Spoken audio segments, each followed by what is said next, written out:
హరిశ్రీ గణపతి నమ. అవిఘ్నమస్తు శ్రీ గురుభ్యో నమ. వేద పండితులకు, బ్రాహ్మణోత్తములకు, పురోహితులకు, భుజనులకు, హైందవ ధర్మం పాటించేటువంటి వారందరికీ శిరస్సు వంచి నమస్కారం. బుధ అనేటటువంటిది, బుధుడు అనేటువంటి గ్రహం 12 రాశులు మీ జాతక చక్రంలో 12 భావాల్లో ఎక్కడుండి ఎడితే ఏం జరుగుద్ది లగ్నం నుంచి అవి ఇందాక అనమాట. ఈ బుధుడు బుద్ధికారకుడు, అతని బలాబలాలను కూడా కొద్దిగా లెక్కించి మనం చెప్పాలి. బుధుడు లగ్నం అందు ఉండేటైతే తేజస్సు, సంతుష్టత, కలంకం లేనటువంటి మనస్సు, గొప్ప ఆశయాలు, పాండిత్యము, త్యాగము, మితంగా మృదువుగా కోమలంగా సంభాషిస్తుంటారు. సకల శాస్త్రాల యొక్క జ్ఞానం అనేటువంటిది ఉంటుంది. మంచి ఆచారాలు ఉంటాయి. సద్బుద్ధి, దీర్ఘాయుష్షు, ఇక్కడ దేశకాల అవస్థలు తెలిసినవాడు, వేదాంగ విద్యలు చదివినవాడు. ఇది చాలా ఇంపార్టెంట్ పాయింట్. లగ్నంలో బుధుడు ఉంటే ఏ లగ్నం అయినా సరే చదువు వస్తుందని చెప్పొచ్చు అనమాట.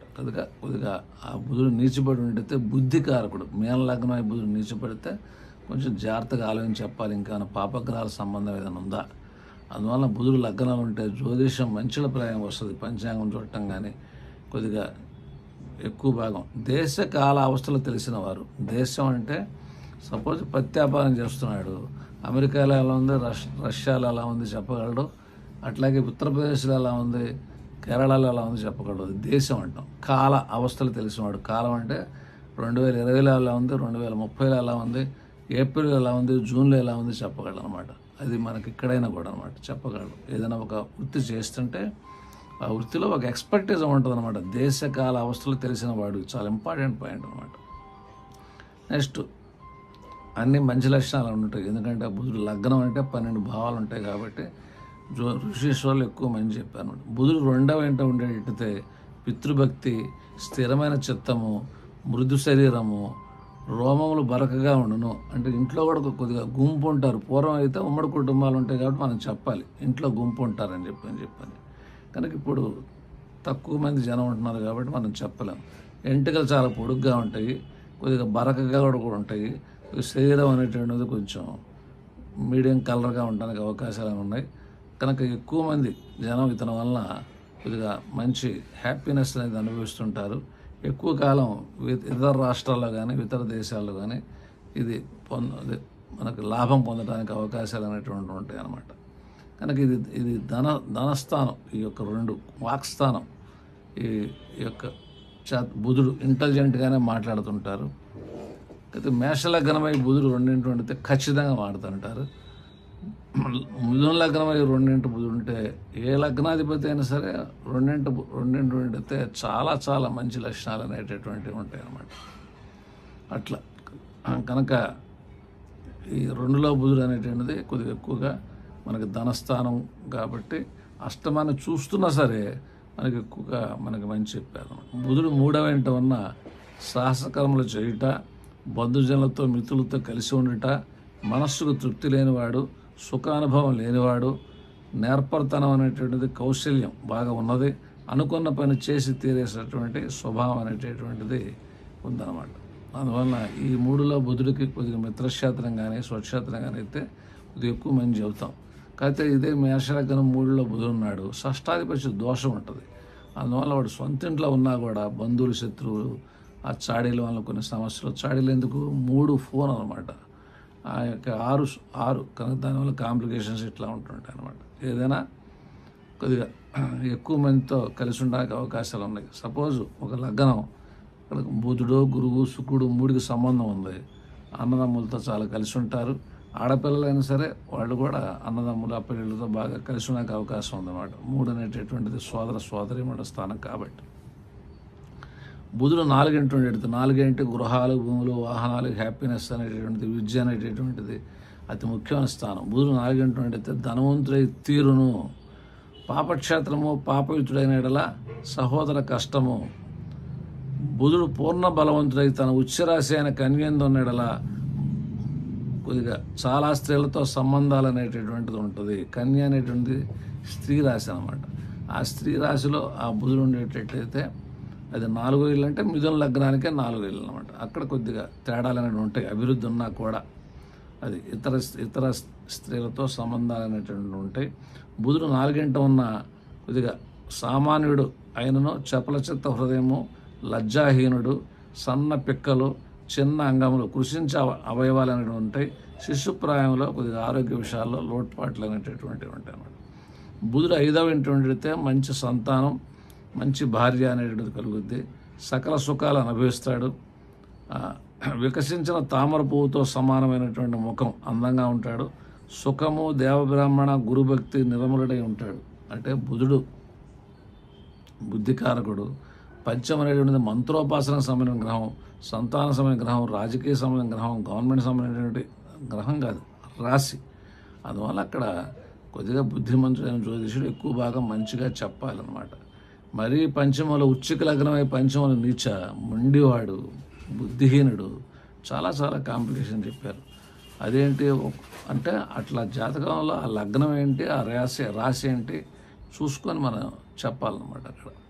అందువల్ల ఆ వృశ్చిక లగ్నానికి ఆ బుధుడు కొద్దిగా బ్యాడ్ చేస్తాడు. అదే మనకి వేరే లగ్నాలు అయ్యి ఇప్పుడు ఉదాహరణకి ఇప్పుడు మనకి వృషభ లగ్నం అయి పంచమల బుధుడు ఉన్నాడు, చాలా సూపర్గా తెలివితేటలు వాతావరణాలు ఇస్తాడు అనమాట. అందువల్ల కొద్దిగా చెప్పిన ఋషీశ్వరులు అలాగే చెప్పడం కాకుండా మీ యొక్క బుద్ధిశక్తితో, ఆ జ్ఞాపక శక్తితో, గణిత సామర్థ్యంతో కొద్దిగా జాగ్రత్తగా చెప్పాలన్నమాట.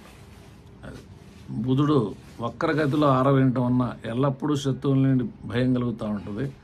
బుధుడు స్వక్షేత్రమైన మిథున కన్యా రాశుల్లో మిత్రక్షేత్రంలో ఉండేటైతే, శుభగ్రహ దృష్టిలు, యోగ దృష్టిలు ఉండేటైతే అది శత్రువర్గాల్ని నశింపజేసి కోర్టు కేసులు కూడా గెలవడానికి అవకాశం ఉంది. బట్ బుధుడు ఇక్కడ 6లో ఉండేటైతే ఎక్కువ భాగం ఫైటింగ్కి వెళ్లకుండా, బుధుడు పిరికి గ్రహం అనమాట, వైశ్య గ్రహం, ఎక్కువ భాగం ఫైటింగ్కి వెళ్లకుండా మీడియేట్ ట్రాన్సాక్షన్ సెటిల్మెంట్ చేసుకునేటైతే మంచిది.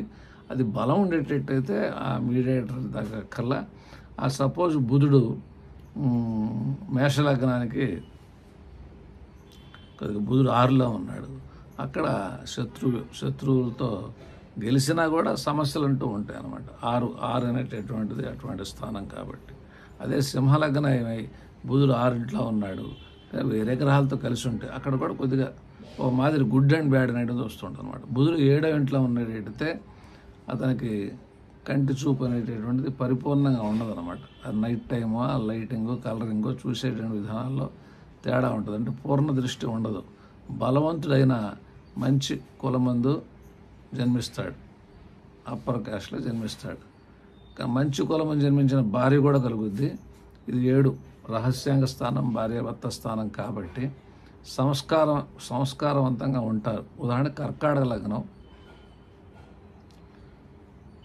12లో బుధరవి రాహులు ఉన్నారు, అప్పుడు కొద్దిగా కాంప్లికేషన్స్ అనేటటువంటివి ఉంటాయి. కనుక ఒక గ్రహం బుధుడు యొక్క దీని గురించి చెప్తున్న వాళ్ళు డాక్టర్లు కనుక అక్కడ ఏంటంటే బుధుడు పిసినారి గ్రహం కాబట్టి అక్కడ 7వ ఇంట్లో ఉన్నందువలన పైసా కూడా దిగాడు అనమాట ఆ వచ్చిన భర్త. ఎందుకని కర్కాటక ధనాధిపతితో కూడా కలుస్తున్నాడు అనమాట బుధుడు. ఆ 7వ ఇంట్లో రాహుతో కూడా కలుస్తున్నాడు. మాయ ఉపాయాలు, కలియుగ ధర్మాలు ఆచరిస్తూ ఉంటారు ఇద్దరు డాక్టర్లు. నేను చూసినటువంటి ఒక జాతకం గురించి చెప్తున్నాను అనమాట. కనుక బుధుడు 8వ ఇంట ఉండి పాపక్షేత్ర స్థితి, పాపయుతి, నీచ స్థితి, బలహాని, మౌఢ్యం 17 డిగ్రీల దూరం లోపల ఈ మౌఢ్యం అంటాం. దానికి కొద్దిగా అపాయాలు ఉంటాయి కాబట్టి బయటికి వెళ్ళకుండా అజ్ఞాతవాసం చేస్తూ అవి తప్పించడానికి మనం ప్రయత్నం చేయాలన్నమాట. ఇది అష్టమ భావం మంది బుధునికి బలహాన్ని లెక్కించి బుద్ధిమంతులైనటువంటి దైవజనుడు చెప్పాలన్నమాట. ఈ బుధుడు కామశాస్త్ర నైపుణ్యం ప్రత్యేకంగా చెప్పబడింది. కావున అలాంటి జాతకుడు కామకళ రసికుడై ఉంటాడనమాట. అలాంటి వారి సాంగత్యం వలన జాతకుడు అధప్పదించును. ఇది దేనికి అష్టమంలో ఉన్నటువంటి బుధుడు గురించి చెప్పారు. అష్టం అనేది కష్టస్థానం కాబట్టి కొద్దిగా జాగ్రత్తగా ఆలోచించి చెప్పాలన్నమాట. ఈ బుధుడు బలవంతుడైన అతిథి సత్కారాలంటే బాగా ఇష్టం ఉంటుంది అనమాట. బుధుడు నవమంలో ఉండేటితే 9వ స్థానం, ఇది పూర్వజన్మ స్థానం అన్నాం, తండ్రి స్థానం అని చెప్పాం. బుధుడు నవమంలో ఉండేటితే ధనం, భార్యాపుత్రులు, ధర్మతాత్పర్యము, మంచి వాక్చాతుర్యము, సకల శాస్త్రములందు కళలందు సామర్థ్యం ఉండను. ధనుర్లగ్నం బుధుడు 9 ఉంటున్నాడు, మనం ఎక్కువ భాగం మంచి చెప్పడానికి అవకాశాలు అనేటటువంటివి ఉంటాయి అన్నమాట. కనుక మీన లగ్నం బుధుడు 9 ఉంటున్నాడు, కుజుడు ఇంట్లో ఉన్నాడు, అక్కడ కొద్దిగా జాగ్రత్తగా ఆలోచించి చెప్పాలన్నమాట. బుధుడు దశమంది ఉన్నా, నాకు బుధుడు దశమేను, సింహలగ్నం బుధ కుజుడు నేను 10 చెప్పాను అనమాట. మిత్రక్షేత్రం అది వృషభం అనమాట. బుధుడు దశం వలన అన్ని రకాల ధనం వచ్చును. ధర్మబుద్ధి, వినేవారికి ఆనందం కలిగే మాటలు మాట్లాడేవాడు, మంచి పనులు చేయవాడు, బుద్ధి గుణం, పుత్రగుణం, కవితాగుణం అంటే నేను బుధుడు 10 ఉండడం వల్ల 10 జ్యోతిష గ్రంథాలు, వాస్తు గ్రంథాలు, ఈ శాస్త్రాగడ మొక్కలతో రాసి కేరళ గ్రంథాలను ట్రాన్స్లేట్ చేసి ఇచ్చాను. ఇంకా నా వీడియోలు అనేది మీరు చూస్తున్నారు అన్నమాట. కనుక 10 బుధుడు ఏం చెప్పారు మనకి, ధర్మబుద్ధి, కనుక బాగా డబ్బులు సంపాదించేటువంటి నేర్పరితనం ఉంటుంది, వినేవారికి ఆనందం కలిగేటువంటి మాటలు ఉంటాయి. నాదేమైందంటే సింహలగ్నమై వాక్స్థానపై దశం, ఆజ్ఞాస్థానం ఉన్నాడు, తర్కకరమైన కుజుడు తగిలిస్తున్నాడు, రీజనింగ్గా మాట్లాడట, ఆజ్ఞ జారీ చేసినట్టు మాట్లాడట, ఇంకా చాలా ఉన్నాయన్నమాట. ఇక్కడ బుధుడు ఏకాదశిలో ఉండేటైతే బుద్ధిమంతుడు, తన వంశమునకు శ్రేయస్సు హితము గురించి పాటుపడుతుంటాడు, కుటుంబ వ్యక్తులందరికీ బంధువులందరికీ మంచి చేయాలనేటువంటి తపన ఉంటుంది, కొద్దిగా శరీరం అనేటువంటి కొద్దిగా సన్నగా ఉంటుంది, కొద్దిగా ఆరోగ్య విషయాల్లో కూడా కొద్దిగా లోటుపాటు లైట్గా శారీరకంగా ఉంటే చాలా డబ్బులు సంపాదించడానికి అవకాశం ఉంది, మంచి భార్య రావడానికి అవకాశం ఉంది, ఆకర్షణీయమైనటువంటి నల్లని శరీరం అనేటువంటి ఉంటుంది, మనోహరమైనటువంటి కళ్ళు కూడా ఉంటాయి. అందువల్ల ఏకాదశిలో ఏ గ్రహం ఉన్నా మంచిగా చెప్పారు. ఏకాదశిలో గ్రహం బుధుడు ఎవరికి ఉన్నారు అంటే మనకి చిరంజీవికి బుధుడు ఏకాదశి అనమాట. బుద్ధశి కూడా చూశాడు. ఆ బుద్ధశిలో సినిమాలన్నీ గ్రాండ్ సక్సెస్ అనమాట. బుధుడు ద్వాదశంలో ఉండేటట్టయితే కొద్దిగా అంగవికలత, దెబ్బలు తాగటం, కొద్దిగా డబ్బులు పోగొట్టుకుంటూ ఉండటం, పరస్త్రీలందు పరధనం అందు ఇష్టం, కొద్దిగా కోపం ఉంటుంది, కొద్దిగా ఈ క్యారెక్టర్ ఆస్పెక్ట్స్లో కొంచెం జాగ్రత్తగా ఉండాలన్నమాట. అందువల్ల ఇప్పుడు అంటే మేషలగ్నం 12 బుధుడికి మనకి బ్యాడ్ పెద్దగా ఏం జరగటంలా. వాళ్ళు ఏంటంటే ఎడ్యుకేటెడ్ పీపుల్ అయి ఉండి కొద్దిగా దైవభక్తి ఉండి కొద్దిగా బ్రాహ్మిన్స్ అయితే మనం కొద్దిగా బ్యాడ్ అనేటువంటిది ఈ క్యారెక్టర్ విషయంలో మనం చెప్పకూడదు అనమాట. అందులో జనరల్గా 12 బుధుడికి ఏంటంటే కొద్దిగా దెబ్బలు తగులుతాయి అని చెప్పి అన్నాడు. ఆ తర్వాత ఫైనాన్షియల్ ఆస్పెక్ట్స్లో బుద్ధి కొద్దిగా నీచిపడతాడు కాబట్టి ఒక మేషలగ్నానికి మనం కొద్దిగా జాగ్రత్తగా చెప్పండి అని చెప్తున్నాను అనమాట. ఏదైనా మంచి చెప్పాలి 12. కనుక ఇతర స్త్రీ వ్యవహారాలు అనేటువంటి ఉంటాయి, ఇతరుల డబ్బులు అంటే ప్రేమ ఉంటుంది, కోపం ఉంటుంది, కొద్దిగా పతితుడు అయి తీరును అని చెప్పాను అనమాట. అందువల్ల ఈ బుద్ధిమంతులైనటువంటి జ్యోతిషులు ఆ యొక్క రాశి నుంచి కూడా ఎలా ఉంటుంది అనేటటువంటి చూసుకొని, ఆ లగ్నం నుంచి కూడా చూసుకొని కొద్దిగా జాగ్రత్తగా చెప్పాలన్నమాట. మంగళం మహత్ శుభం భూయాత్.